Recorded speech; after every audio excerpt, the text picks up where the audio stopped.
rationals, if you're multiplying, if they're multiplied, you can divide them out. However, if they're added or subtracted, it has to be that entire thing to divide out.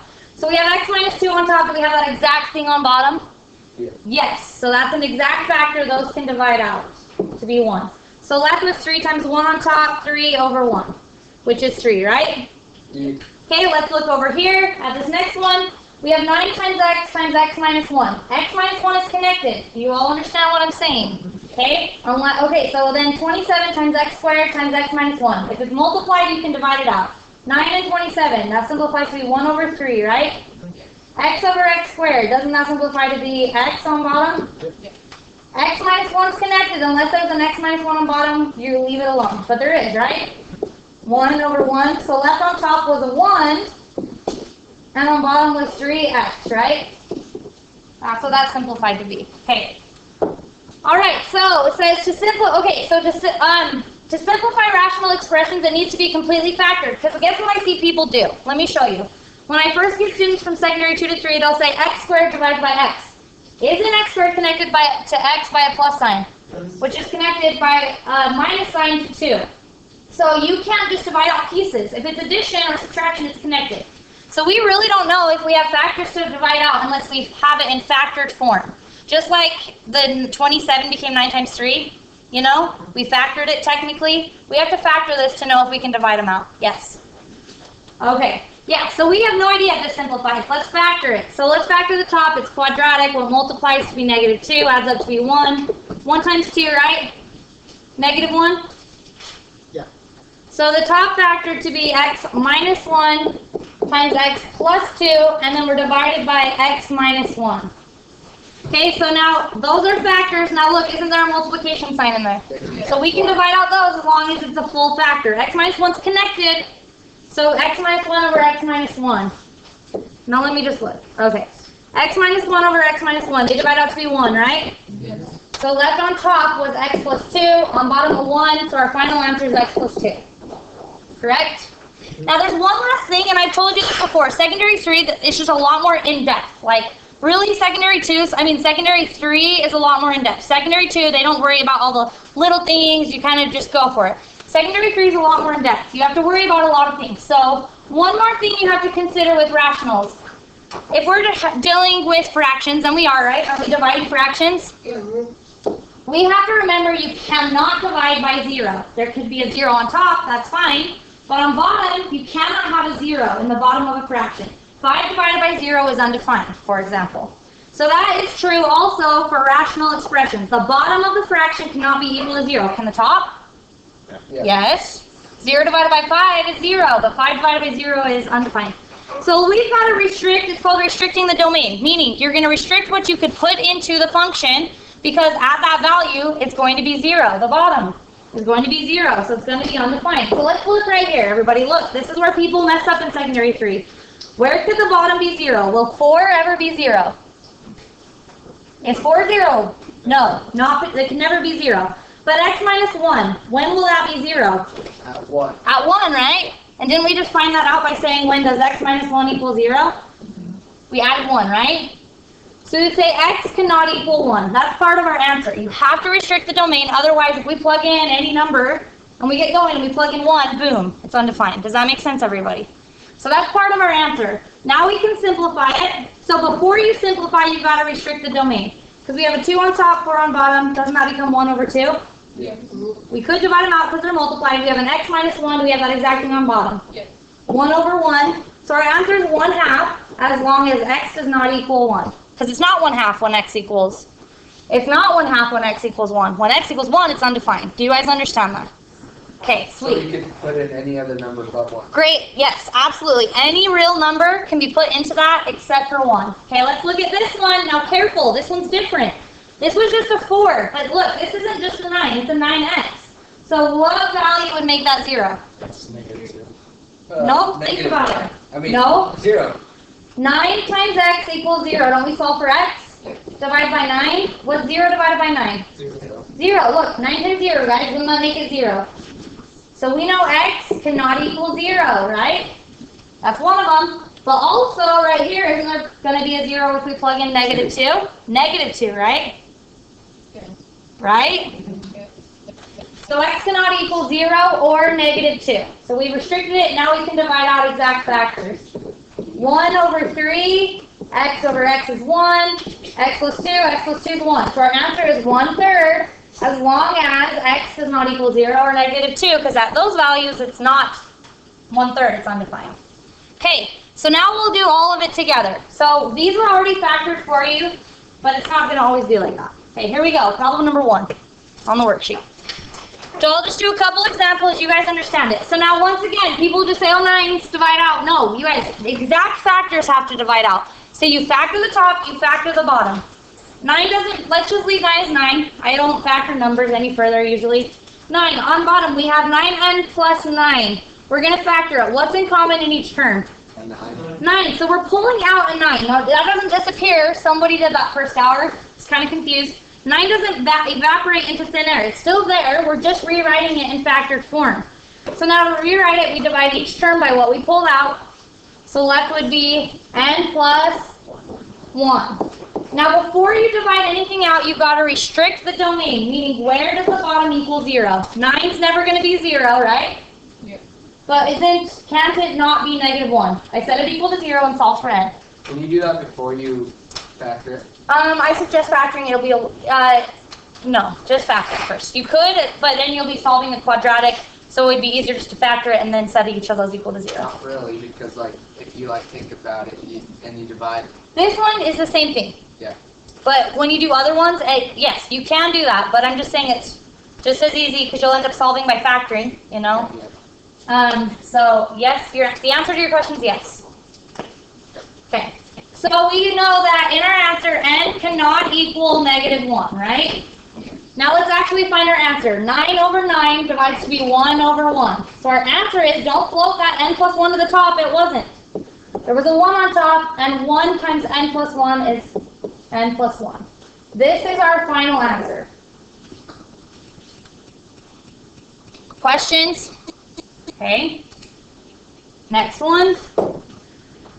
And now look, people start to do some weird things, and if they don't have a correct understanding, they'll say the m's divide out, or that's 4m on bottom. No, isn't m connected with a minus sign? Yeah. So we can't do that, okay? So we need exact factors. Let's factor the top, it's already factored. Let's factor the bottom. What's in common? 5. Greatest common factor, 5. So then left, divide each term by 5. Let's do this correctly, is n minus 3. Do not divide them out until you've restricted the domain. Okay, so we know n cannot equal 3, right? 3 minus 3 is 0. Or we just set that equal to 0 and solve. Now we can divide out exact factors. So this divides out to be 1 over 1, right? So our answer is 1/5, as long as m is not equal to 3. Otherwise it's defined. Undefined. Sorry, I said defined, but I meant undefined. Questions? Okay, next one, let's do a little bit harder. 6. What's the answer to that? Not equal to 3. 1/5. So number 6, 24x plus 8 over 16x plus 8. You can't just say, this is what people do. Everybody looks so you know what people do. They'll say 24 and 6, I'll simplify that, and then 8's divided out to be 1. You can't do that. You just can't. 24x plus 8 is connected with addition, so you have to have it factored. Only multiplication things can divide out. So let's look at just the top. 24x plus 8, what's the most thing in common? 8. Yep, 8. So we'll pull out an 8. Divide each term by 8. 24 divided by 8. 3x, right? Guys? Yeah. And then 8 divided by 8 is 1. So we have 3x plus 1. And on bottom, factoring out the greatest thing in common, 8. So then left is 2x plus 1. Very good. And now we'll restrict our domain. So we'd say, okay, 8's never going to be 0, but when does 2x plus 1 equal 0? Won't we minus 1? 2x is equal to negative 1. Divide by 2. So x cannot equal negative a half, or else that's going to be 0. Right? The bottom?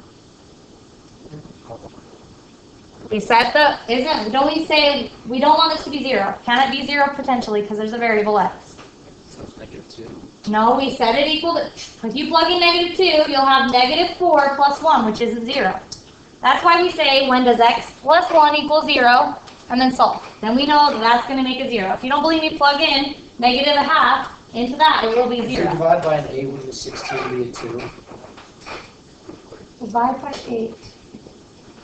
You can't divide. You can't just divide things that are But you without. said you divide everything by 8. We pulled out an 8. 8 left was 2x plus 1. You just factor it. We're just factoring them. We factor the top, we factor the bottom. Okay, so in our answer we know x cannot equal negative a half, right? And now we can divide out exact factors.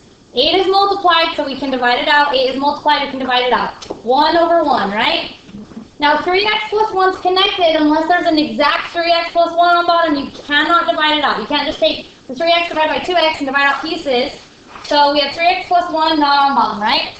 So that's our answer. 1 times 3x plus 1, which is 3x plus 1 on top, and on bottom 1 times 2x plus 1. There's our answer as long as x does not equal negative a half, or else that bottom is 0. And if you take that x plus 1 and divide it out? You can't, because it's connected within a plus sign, so that's an exact factor. Unless that exact thing's on bottom, you can't divide it out. We can't just divide out pieces. They're connected with a plus sign, so it's connected. There's nothing you can do more, unless that exact thing's on bottom. But the x plus 1 is the same as bottom. No, this is 3x plus 1. This is 2x plus 1. You can't just say one's divide out. They're plus ones connected to 3x and 2x.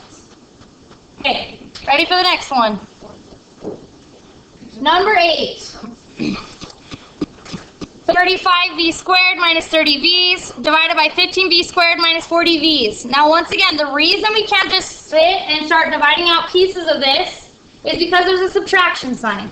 You only can divide out multiplication factors. Factors, which mean multiplication. So we're going to factor the top. Ignore the bottom, factor the top. The greatest common factor. 5v, right? So I'm going to pull out a 5v. We're rewriting the top. Divide each term on top by 5v to see what's left inside. We're just factoring, guys. 35 divided by 5. 7. V squared divided by v. V, right? So 7v's. Yes. Negative 30v divided by 5v is minus 6. That's factored completely. Now let's focus on the bottom. What's in common? 5 and v, right? So on bottom, we're just factoring out a 5v. Now let's see what's left in each term. 3v's, right? Minus 8. Before you divide anything out, you've got to restrict your domain. So you look at the bottom and say, when could it potentially equal 0? 5v. Couldn't that be 0? Yeah. If it was 0, right? If v was 0, 5 times 0 is 0, right? So we know v cannot equal 0, and we know that this piece is equal to 0 when, well, let's use algebra to see. When does 3v minus 8 equal 0? Let's algebraic solve, and that's when v would be, what v would make it 0. We have 8, right? Divided by 3. So v cannot equal 0 or 8/3. Okay, now we can divide out exact factors. There's a 5 on top, is there anything, now it doesn't have to be exactly 5, doesn't 5 and 25, for example, simplify? Yes. Okay, there's a 5 on top, 5 on bottom, they both divide out to be 1.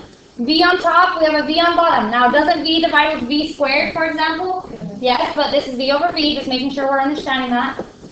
And then we have 7v minus 6. It's connected within a subtraction sign, so unless that exact thing's on bottom, we can't do anything. 3v minus 8, nope, right? So don't start doing weird things. Don't start saying, well, 6 over 8 divide. No. 7v minus 6 is connected. So we have our answer. 7v minus 6 all over 3v minus 8. There's our answer, as long as v does not equal 0 or 8/3. Because that's 0, and at 8/3, it's actually not this. It's undefined. Okay, last and final How one. do you get 0? 5v equal to 0. Divide by 5. V equals 0, right? 0 divided by 5. 5 times 0 is 0. So that would be a problem. We can't have a 0 on the bottom though. Right, but that's not a 0. Yeah. It's not a 0 on bottom at all. Okay, next one. Number 10. Here we go. Now let me tell you what I saw someone do first hour, and I was so mortified because I thought I had made it clear. We have 3x squared plus 9x minus 30. We have divided by 5x squared plus 16x minus 45. They started going like this. 3x squared divided by 5x squared is? No. 9x divided by 16x is? Can you just divide out pieces? No, right? We can't do that. They're connected with plus and minus signs. So they're connected. So only exact factors can divide. Factors are multiplication. So we factor it. So you have to be really good at factoring, and we are. Let's quickly go through this. This is going to be a long factoring one. Each problem in secondary 3, for the most part, is just kind of long. 3 times negative 30. We're looking for what multiplies to be negative. We're factoring the top. Negative 90 and adds up to be 9, right? Right? Yeah. That's 15 times 6. You might have to test and find the values for a minute. We did it first hour, so I'll just tell you. And then it's positive 9, so it's negative 6. Don't mess it up. If it would have been negative 9, it would have been negative 15. But it's positive 9. It is not quick factoring. 3 is not 1. So in front of x squared is not a 1, so we drop. So we have drop 3x squared. We drop down negative 30. Drop down our end terms, right? Then we break down 9x. We're rewriting it as those two things. So plus 15x minus 6x. Now, like I said, if you can't factor, you can't do secondary 3. Like, every problem is going to take some secondary 2 stuff. That's why it's so important you have a good foundation of secondary 2. So then we group these two, we group these two. Let's factor, so what's in common? Just a second. Okay, so he's handing out a ballot. Just ignore him for a minute until we get those out. So then we factor this, right? 3x in common. Left is x plus 5, right? Pull out a negative 6. Left is x plus 5. We know how to factor, right? I don't have to go slow for this, right? We're good? So we factor out x plus 5, and left is 3x minus 6. Now look, does it factor more? Yeah, doesn't 3x minus 6 have even more in common? Okay, we're almost there. So we have x plus 5, and then we're factoring out a 3, and left is x minus 2, right? Okay, continue. Do what he just handed out. Okay, so continuing. So guys, our top, don't get lost in all this, because it's kind of long here. Our top just became 3. I'm going to pull the 3 out in front. And then we have x plus 5 times x minus 2. Is everybody comfortable with the top becoming that? Yes. Now on bottom, we've got to factor that. So I'm going to do a little bullet point, give myself some room. So it's 8 times c again. We're looking for what multiplies to be negative 225 and adds up to be 16. Let's find those real quick.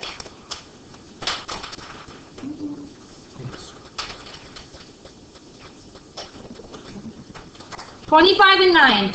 So 25 times 9, right? Yeah. And it's negative 9. We have to drop and break again. Like I said, though, you can't let long problems scare you because that's just secondary 3 for you. So we have 5x squared. We drop down negative 45. Then you're breaking down the middle term, rewriting it as negative 9x plus 25x's. Right? Okay, so then I group the first two terms. Factor, group the last two terms and factor. So in common, I just have an x.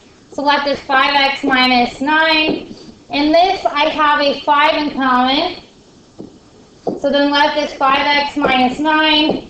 So we factor out a 5x minus 9. And then left was x plus 5. So we now factored our bottom. It took some long factoring there. That's okay. So then we divide. We say, okay, now we can restrict our domain, and then we're almost done. So we would look, when can the bottom potentially equal 0, because we don't want it to be 0 ever. So x cannot equal 9/5, right? When you add 9 divided by 5. Yeah. So x cannot equal 9/5, and x cannot equal Negative 5. negative 5, right? Now we can do our answer here. 3, anything on bottom to divide out with 3? Nope. X plus 5 on top and x plus 5 on bottom.